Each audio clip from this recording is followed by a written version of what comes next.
అసలు మీ లోపల అసలు హిందువులేనా మీరు? నాకు అర్థం కాలే.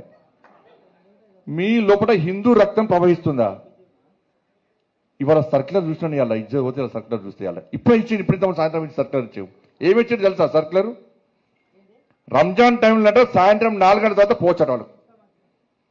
నువ్వు రంజాన్కు 4 గంటల తర్వాత వాళ్ళకు ఉద్యోగాలు ఇచ్చిపెట్టి పోతే మాకు ఏమి ఇబ్బంది లేదన్నా.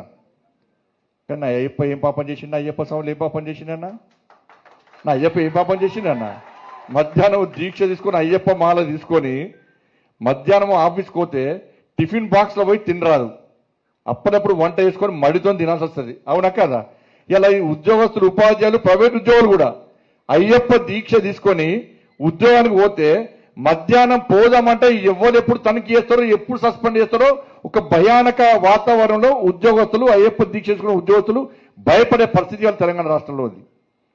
మధ్యాహ్నం భిక్ష లేకుండా పస్తులుండి అయ్యప్ప దీక్ష చేసుకునే పరిస్థితి వల్ల గంట సేపు బయటకు పోదామంటే సస్పెండ్.